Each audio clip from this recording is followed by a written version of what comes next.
네, 먼저 안내 말씀드립니다. 본 분석 내용은 투자 판단에 대한 참고용이며 모든 투자의 책임은 투자자 본인에게 있음을 알려드립니다. 특정 종목의 매수나 매도 추천이 아니라는 점 꼭 기억해 주세요. 자, 주식으로 세상을 이해하는 시간입니다. 요즘 시장 보면 정말 예측 불가능한 롤러코스터 타는 기분이죠. 오늘은 바로 이 2026년을 향해 가는 시장의 폭풍 한가운데서 진짜 보석을 찾아내는 법, 시장을 통째로 뒤흔들었던 워시 쇼크의 실체와 그 뒤에 숨어있는 엄청난 기회에 대해 샅샅이 파헤쳐보겠습니다. 2월 초였죠. 시장이 정말 말 그대로 폭력적인 조정을 받았습니다. 잘 가던 강세장 한복판에서 갑자기 급락이 터지니까 다들 정신이 하나도 없었죠. 아니 대체 무슨 일이야 하면서 투자자들이 공포에 떨었는데요. 제 20년 경험에 비춰보면 이런 갑작스러운 충격은 항상 투자자의 담력을 시험하는 시험대더라고요. 진짜와 가짜를 구별해낼 수 있느냐 없느냐, 바로 그 시험 말이죠. 알고 보니 이 모든 공포에 이름이 있더라고요. 바로 케빈 홀씨. 갑자기 차기 연준 의장 후보로 거론된 이 사람 한 명 때문에 시작이 어마어마한 투매에 휩싸인 겁니다. 이건 마치 블라인드 데이트 같았어요. 상대가 누군지도 모르는데 막연한 두려움이 시장 전체를 그냥 지배해버린 거죠. 자, 그럼 먼저 이 공포의 실체부터 한번 제대로 파헤쳐 보겠습니다. 도대체 어떻게 한 사람의 이름이 이렇게까지 폭력적인 시장 반응을 만들어낼 수 있었을까요? 화면에서 보시는 것처럼 시장의 반응은 정말 즉각적이고 또 잔인했습니다. 코스피가 순식간에 4,900선 아래로 곤두박질 쳤고요.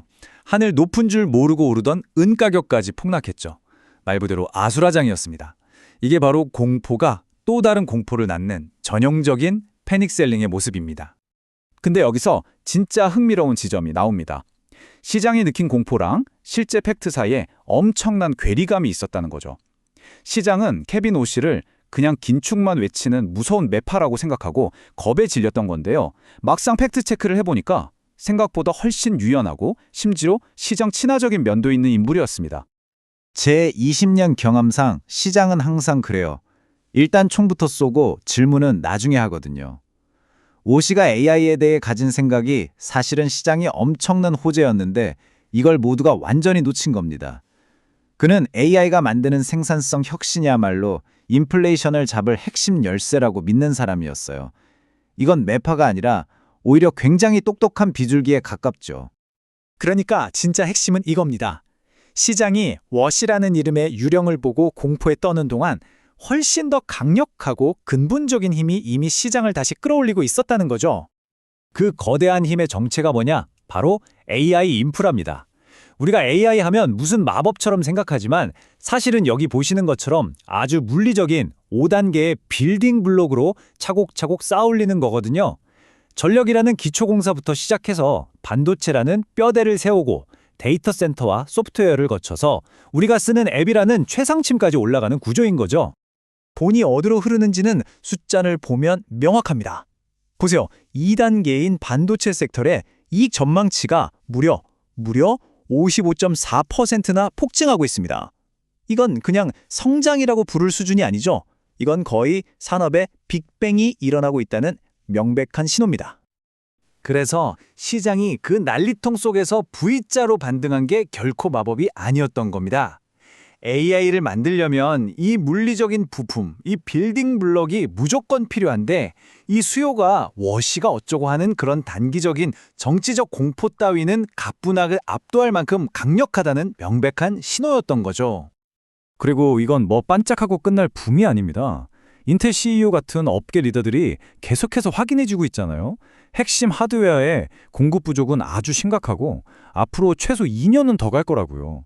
지금은 만들어서 못 파는 게 아니라 없어서 못 파는 시대라는 뜻입니다. 자, 이제 이 거대한 흐름이 우리 투자자들에게 가장 중요한 테마로 어떻게 이어지는지 한번 살펴보겠습니다.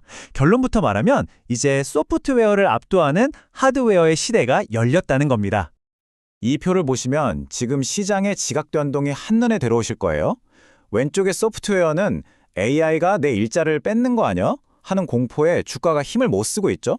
하지만 오른쪽 AI의 몸을 만들어주는 하드웨어는 그야말로 물리적인 슈퍼사이클에 올라탔습니다. 돈의 흐름이 어디서 어디로 가고 있는지 너무나 명확하게 보여주고 있는 거죠. 근데 재밌는 건 이 시장의 절대 강자인 TSMC가 큰 실수를 했다는 겁니다. AI 붐이 이렇게까지 터질 줄 모르고 투자를 너무 보수적으로 한 거죠.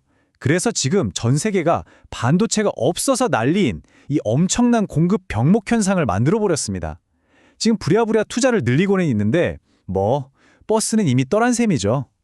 자, 그럼 TSMC의 이 실수가 누구에게는 황금 같은 기회가 될까요?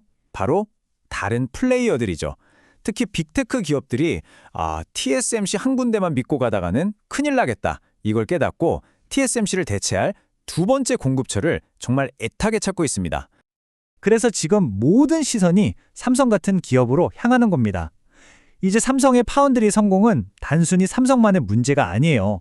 전 세계 AI 산업의 숨통을 틔워줄 핵심 열쇠이자 지정학적 리스크를 분산시킬 아주 중요한 대안으로 떠오른 거죠. 자, 이제 먼지가 가라앉았습니다. 이 모든 상황을 지켜본 우리는 이제 뭘 해야 할까요? 우리 포트폴리오는 어떻게 대응해야 할까요? 이번 워시 쇼크가 우리에게 준 가장 큰 교훈은 딱 하나입니다. 이런 단기적인 소음에 반응해서 공포에 팔 것인가? 아니면 이 거대한 펀더멘털의 변화를 보고 오히려 기회로 삼을 것인가? 제 경험상 이런 시험 문제의 정답은 언제나 후자였습니다. 화면에 이 차트를 좀 보세요. 최근에 주가가 좀 올랐다고는 해도 시장은 여전히 놀라울 정도로 쌉니다. 특히 반도체처럼 이익이 폭발적으로 늘어나는 걸 감안하면요. 이건 마치 자동차 엔진은 페라리급으로 업그레이드 했는데 가격표는 아직 옛날 소형차 가격 그대로 붙어 있는 것과 같아요. 그래서 가장 중요한 점은 이 새로운 경제를 이끄는 진짜 동력, 즉 하드웨어에 집중하면서 명확한 전략을 유지하는 겁니다. 안전벨트 단단히 매고 진짜 성장주에 올라탈 타이밍을 잡아야죠. 변동성은 우리의 친구로 삼되 고점에서 추격 매수하는 건 피해야 합니다. 여러분, 이건 단순한 시장 사이클이 아닙니다.